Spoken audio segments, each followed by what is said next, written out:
everyone. This is Jacqui Cooper with JCooperTravels talk show, and I want to thank everyone for hopping on. Today, I have a really special guest, and I'm going to introduce her in a quick second.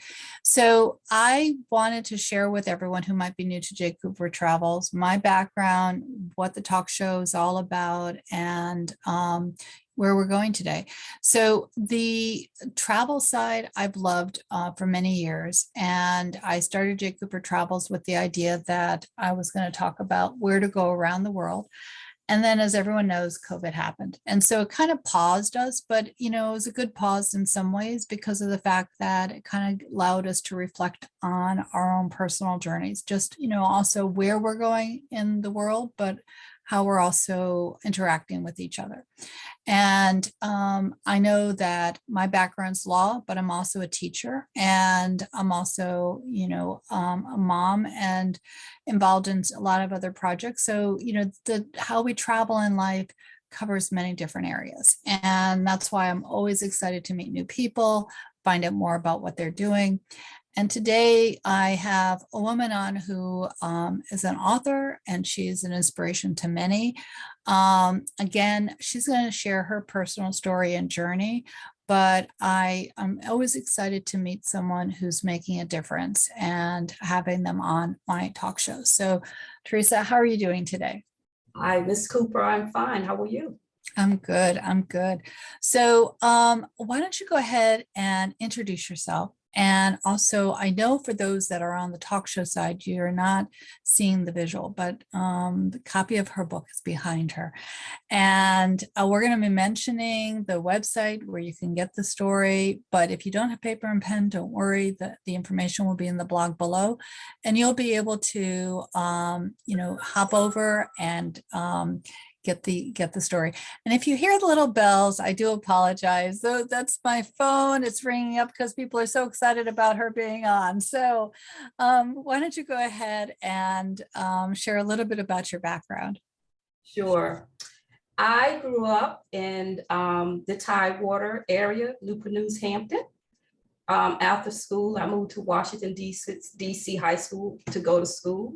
I worked on Capitol Hill for several years for the House of Representatives. And then I got into the mortgage banking industry. I was a mortgage banker for 20 years.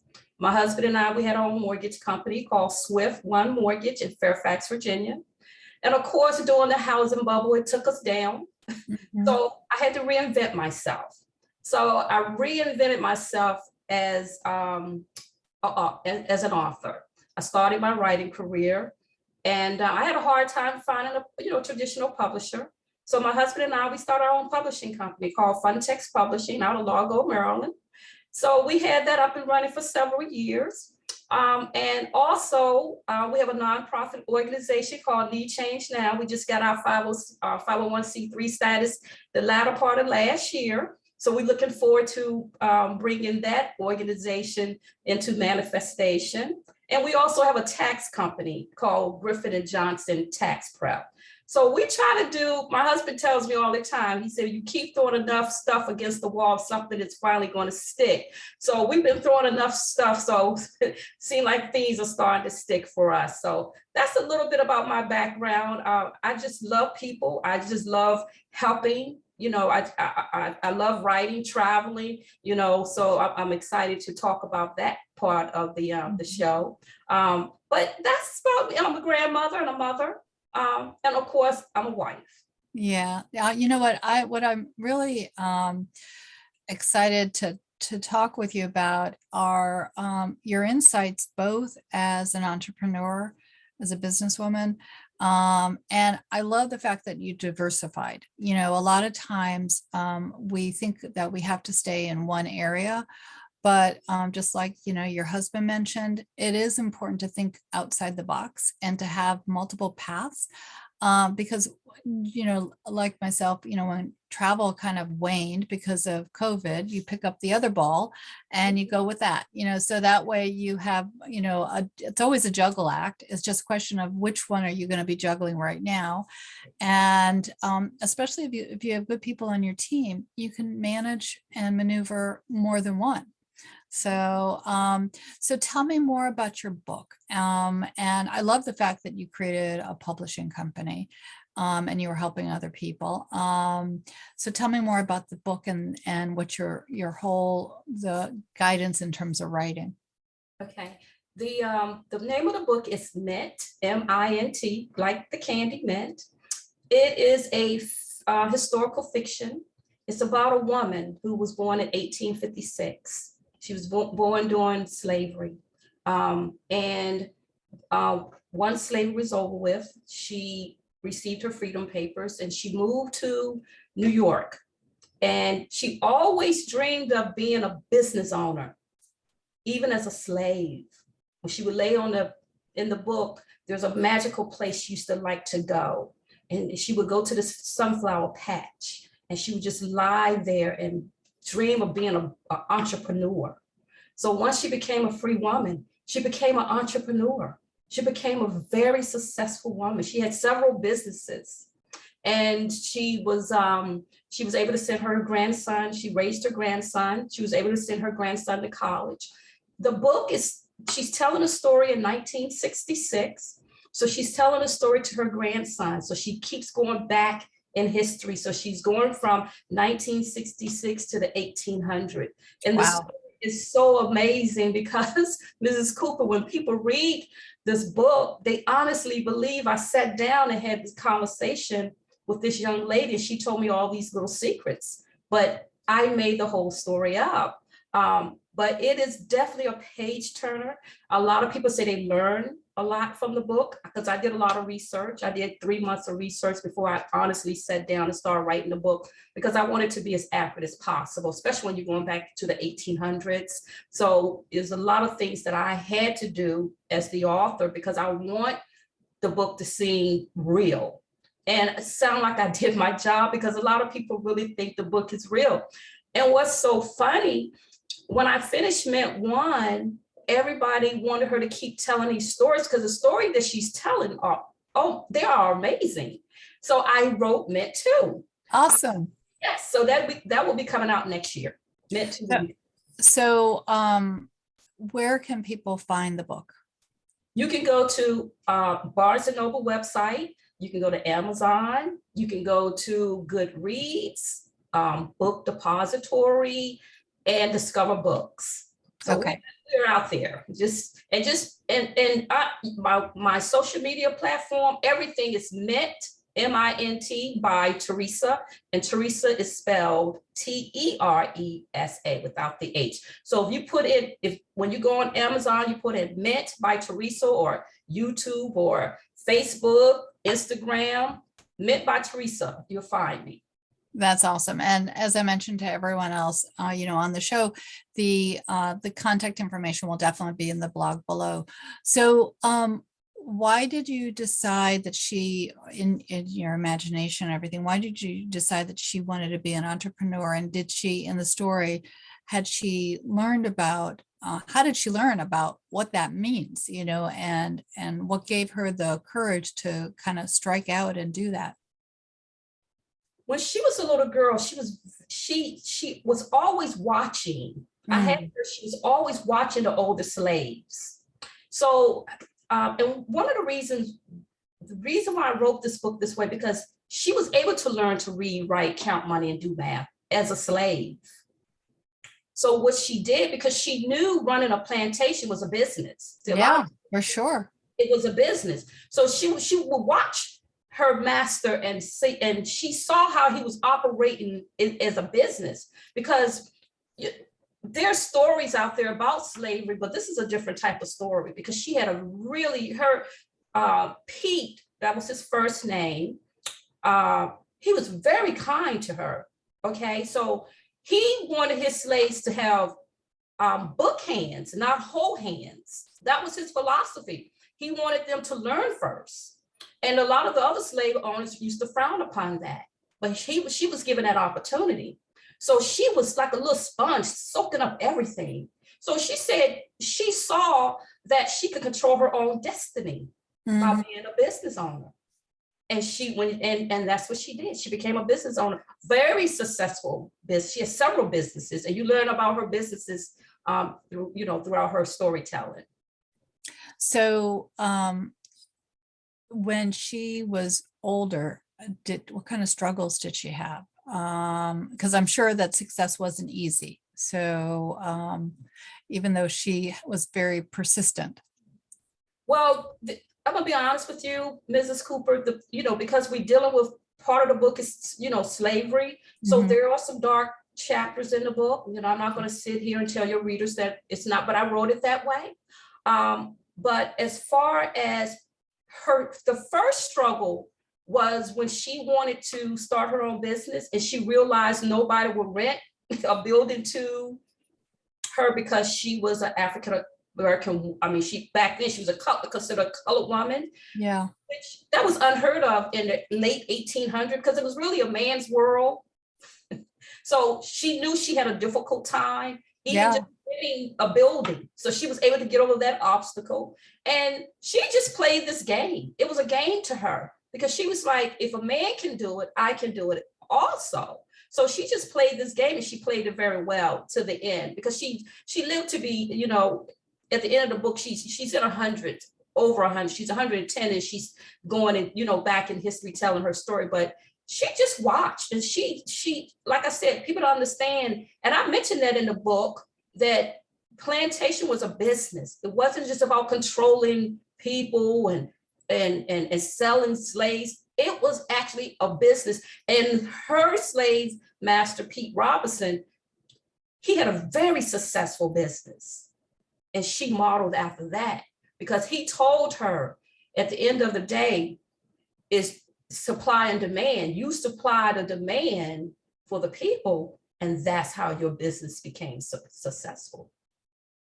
So, while you were talking, I kept seeing in my head all these other spin-offs that could happen. And I'm sure you've already thought about it, but being a teacher, I keep thinking that this would be a great book for students to read, and then having, a curriculum tied to it for teachers. Have you thought about going in that direction? My publisher, he said something to me about, putting the book in the library. The reason, and I need to really think about that. I may have to rewrite some chapters because of the writing style. I'm a cinematic writer, so I give you a lot of details. And I don't know if, what age group I will have to see, because a lot of people will probably reject it because of some of the descriptions that I put in the book. But if that's the avenue that we can go down, of course, I will rewrite the book to get it into school because this is, like I said, it's a story that has never been told before. Stories, they either stay on the plantation or they escape the plantation. But because this was a different narrative, I wanted to tell a different narrative. And I'll give your listeners a little bit. She was able to learn to read, write, count, and do basic math, right? Count money. She was so good, she started a school on the plantation. So she became a teacher as well. While she was a little girl, she was teaching the other slaves. Yeah. That's really special. I mean, I see, like I mentioned, a lot of different possibility for sharing the story, and it might end up initially not be through the public school system, just because not that it couldn't, but the review process, the approval process is a lot longer. But charter schools, private schools, alternative, Montessori, things like that. They're, sometimes it's a lot easier to get creative works in and have that rich discussion with students, to inspire them, because that's what it's all about, is the conversation. Right. So, when you had said that your next book is coming out next year, do you know how you're extending the story? Is it going to be from her family's view, or what's next in this episode? Well, Meant To is completed. Oh, it's completed. Okay. It's the story is complete. It's out. When I say completed, that means it's out my head. So now it will go through the editing process. I got you. And then, of course, they may come back and help me do rewrites or whatever the case may be. But I don't want to give too much away. But what I Okay. tell you is, there is a Mint 3 as well. I started it. I wrote the first 2 chapters. Even if Mint, my original character, is not alive, because I can't keep her alive forever. Forever, right. She'll always be mentioned in Yeah. every book. I will always go back and share a story about her life in every book. Yeah. That's as far as I'm going to give you. Okay, not a problem, not a problem. So let's kind of jump over to, I mean, I'm loving having the conversation with you, but let's usually have about midway through a one tip, one place. So which do you want to talk about first? Do you want to talk about the inspirational tip, or would you like to talk about a fun place for individuals to travel to and explore? Listen, we can do travel. That's fine. Okay. All right. So where would you, I know that sometimes as travelers, or even in local places that we live, we know of hangouts and places that others that might come to an area might not discover. What area have you traveled to or have lived at and think that people should really discover? Well, I will right now, because I'm in the Williamsburg area, I will say Williamsburg. And because the reason why I would say that, because there's a lot of history here. Yes, there is. You don't understand. We have Jamestown. We have where the first slave ship came to Virginia. And people don't understand, this part of Virginia is a peninsula. So we're surrounded by water on 3 sides. So they have a lot of beautiful beaches, beaches that you can drive your cars on to, on the sand. And there's a lot of wineries, people like to drink wine. There's a lot of wineries. I did not realize Williamsburg had so many wineries until we moved here. We moved here, we was in Hampton, not far from Hampton Institution. We moved down here to take care of my father. And then we moved to Williamsburg because we wasn't going to move back to the DC metropolitan area. We didn't want to leave him. We wanted him to come with us, but he didn't want to move. So we said, okay, we'll stay here, but we like the Williamsburg area. But I will say Williamsburg because people don't understand. In order to know your future, you have to know your past. Very true. And I think that's what probably gave me the inspiration to really write this book, because like I said, it's a lot of history. I took this place for granted growing up. I didn't realize the history here, but it's a lot of history. It's beautiful. And we live not far from Williamson Mary College. Is one of the oldest colleges, in the United States. So it's a lot of history. So I will say the Williamsburg area is a very, if put that on your bucket list. But personally, for me, I would say Dubai. For me, I would like. I actually am going to be heading to Dubai at the end of June. Oh, I'm jealous. And it's the first time for me, so I'm very excited. Oh, so, wow. For how long? How long? It's about 12 days. And so where in Dubai should I explore, since that will be my first time? I don't know. You need to report. Let me know. Okay. Going next year. I've never been to Dubai. Okay. All right. I want to go to Dubai. I told my husband, I said, we have to go to Dubai. So, but my daughter and son-in-law, they are sending us to Hawaii next year for 7 days. Nice. So they bought a place in Hawaii. So I told my husband, I said, it's good when your kids are doing well. So places that you don't have to buy, they can buy for you, then you get to go for free. So that's exciting. That's definitely exciting. You'll definitely enjoy that. So what's the tip that you would, a takeaway tip for those that are listening that they might want to kind of be inspired by?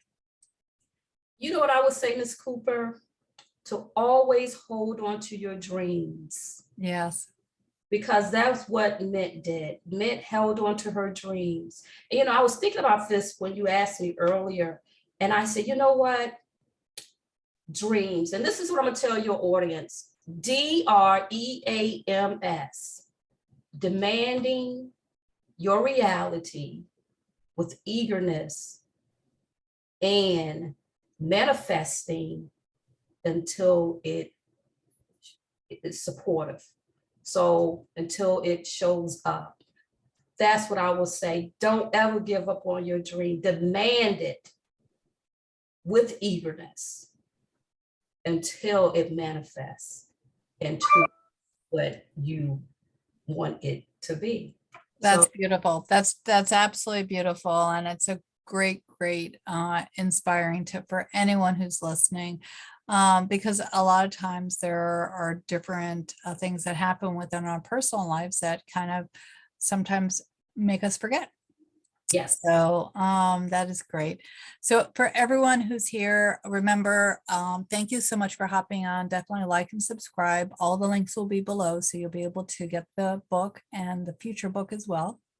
So thank you. Remember, be kind to yourself, be kind to others. We're all connected. We're one world, and have a great day. Thank you so much.